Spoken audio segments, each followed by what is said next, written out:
Bonjour à tous, je profite de ma petite pause du midi pour réaliser une vidéo pour parler du prochain rassemblement qui fait suite à ce précédent rassemblement sur faire la fête à Macron. C'est ici en tant que citoyen, comme tout le monde, que j'ai envie de continuer à partager sur le sujet. Parce qu'on a toujours cette problématique d'ego, on a toujours cette problématique où, dans la forme de l'organisation actuelle, qui n'est pas une démocratie directe, comme le soulignera quelqu'un dans un commentaire, le problème c'est que nous nous battons souvent contre des personnes ou pour des personnes, et beaucoup moins pour des idées. Que dans une démocratie directe, c'est déjà une étape supérieure, mais seulement une étape supérieure, où on combat pour des idées. Alors on parle de se rassembler. On peut être ensemble sans être véritablement ensemble, tout compte fait. C'est-à-dire qu'on est ensemble physiquement, mais on va voir qu'il va y avoir beaucoup de personnes qui ne vont pas se déplacer parce qu'on a aussi un problème de conscience. Je ne déteste pas l'humanité parce qu'une humanité qui n'a pas de conscience, c'est une véritable catastrophe. Les êtres humains deviennent toxiques, mais une humanité qui a conscience, c'est exceptionnel. C'est une humanité qui a un impact positif et pas un impact négatif, par exemple.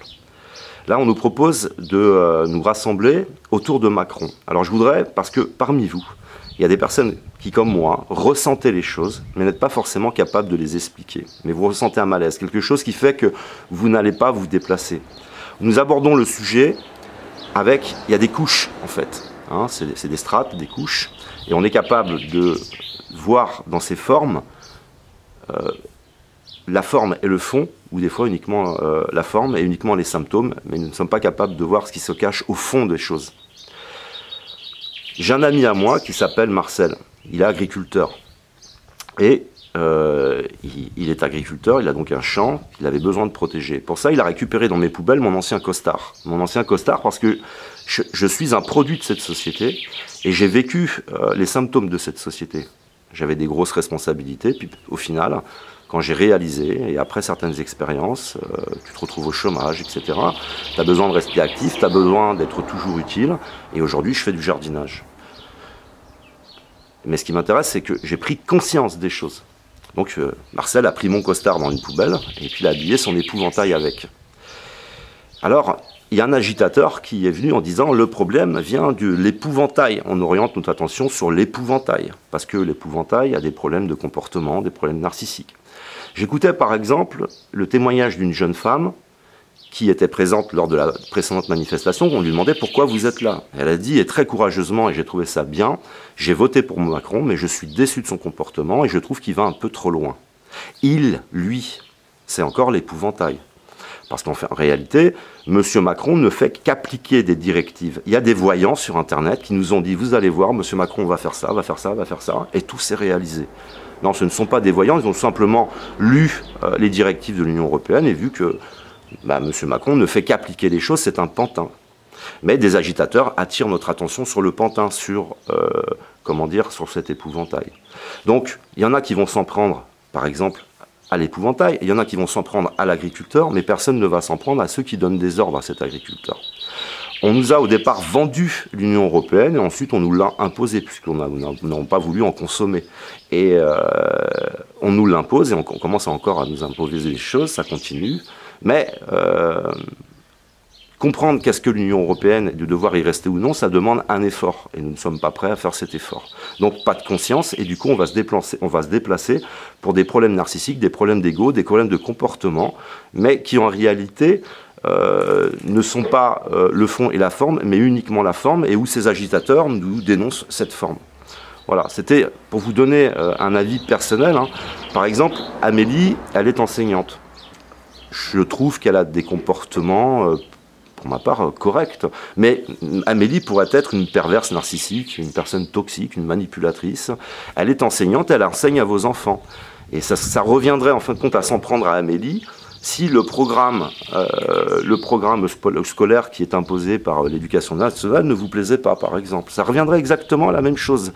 Si ça ne va pas, il faut s'en prendre directement à ce qui est en arrière-plan. Je vais essayer d'aller un petit peu plus loin pour vous expliquer ce qui peut se passer, et toujours en vous donnant des exemples. Vous avez une entreprise. Dans cette entreprise, il y a des ouvriers et il y a des cadres. Tout le monde se réunit une fois par mois pour prendre des décisions et les grandes décisions de cette entreprise. Mais les ouvriers ont l'impression de ne pas être écoutés. En réalité, ces cadres se retrouvent à l'extérieur et rejoignent une organisation. Et c'est cette organisation, en réalité, qui décide de tout pour cette entreprise. Mais les ouvriers ne le savent pas. Et il commence à y avoir des problématiques dans l'entreprise entre les cadres et les ouvriers. Ils ne s'entendent pas, ils ne comprennent pas. Donc ça revient aussi un petit peu à ça, parce que je l'ai expliqué lors du précédent mouvement, la fête à Macron. Vous aviez sur vos panneaux des symboles de la franc-maçonnerie. La franc-maçonnerie est une religion. C'est une religion, c'est une croyance. Et en plus, vous êtes un certain nombre à manifester en ayant sur vos panneaux Lucifer, l'apporteur de lumière, l'étoile du matin, sans le savoir. Un petit peu comme si j'allais sur une île, que des personnes n'avaient jamais rien entendu du christianisme, et je leur disais, nous allons manifester pour des problèmes économiques, politiques, et je leur mettais le Christ sur les panneaux, mais ils ne savent pas ce que c'est que le Christ. Donc en plus de ça, on vous impose de porter des symboles qui sont liés à des croyances, de ceux qui nous dirigent de façon occulte, qui sont eux-mêmes manipulés par d'autres, parce que tout ça est très très très complexe, et que tous ceux qui en réalité savent ces choses-là, et sauraient nous les expliquer, savent ce que nous pourrions faire pour nos enfants pour demain, parce que là je vais y venir, nos enfants pour demain, ces personnes-là ne sont pas là, ne sont pas à ces manifestations, ne sont pas sur des podiums à expliquer les choses. On nous met de la musique, mais la musique n'est rien, la musique est sourde à celui qui n'a pas d'oreille. Voilà. Donc c'est un petit peu, si vous voulez, la maison est en train de brûler, et on est en train de se disputer, de savoir si on va mettre la télévision, ou dans la chambre, ou dans le salon, voire les deux, puis avec quelqu'un qui veut décider pour tout le monde et à notre place, etc. Alors que la maison est en train de brûler. Et je pense que la prochaine démocratie, ce sera une démocratie dans l'alignement.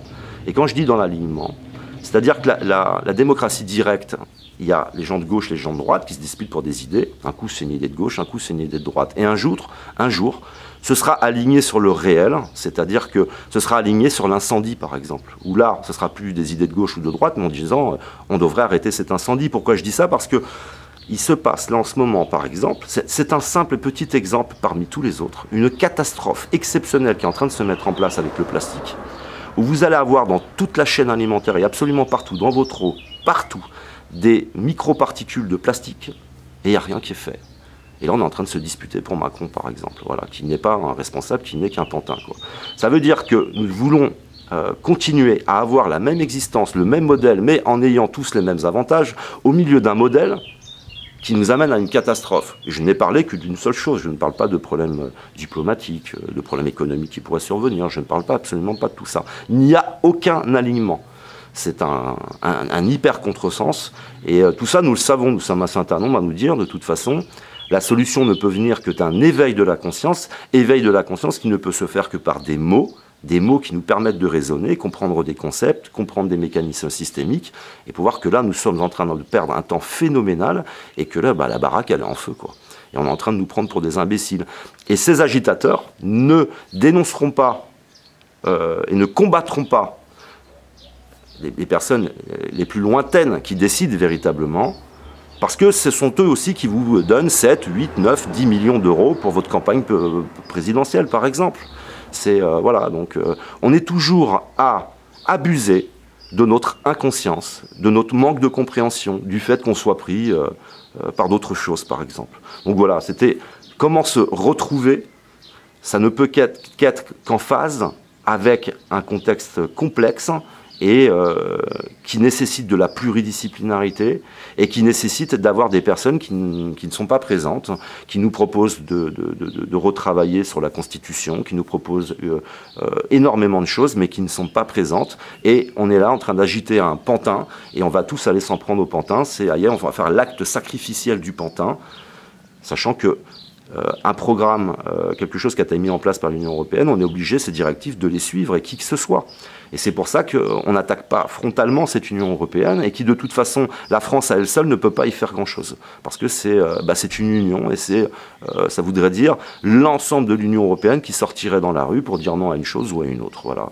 Donc, bon, on pourrait dire encore énormément de choses, mais je vais vous laisser cet espace qui est les commentaires. en vous invitant une fois de plus à ne pas vous en prendre à moi en me disant « David, tu es trop sensible ». Ça fait très longtemps que j'avais fait une vidéo sur le sujet. La sensibilité, elle est reliée à notre intelligence, la sensibilité, elle est reliée à notre expérience, la sensibilité, elle est reliée à nos connaissances, etc. C'est ce qui nous permet d'interagir correctement avec ce monde. Et dans un monde qui s'effondre dans la perversion narcissique, on vous dira sans arrêt, tu es trop sensible. Voilà, c'est devenu une mode. Même les personnes qui ne sont pas perverses narcissiques, puisque c'est, comment dire, l'un des outils de la perversion narcissique, même une personne qui ne l'est pas, mais qui est dans les modes, qui a construit sa conscience au milieu d'un environnement qui est dans le narcissisme, l'ego, le consumérisme et puis la perversion, ça devient une mode. Moi, je ne suis pas trop sensible, je suis, je pense, même parfaitement équilibré et beaucoup moins manipulable qu'avant. Beaucoup moins, parce qu'il me reste même encore, j'ai cette humilité de me dire tellement de choses à comprendre et tellement de choses que je continue là à apprendre. Voilà, je vous remercie, merci de m'avoir écouté, je vous aime, que l'amour, l'art et l'autre soient avec vous.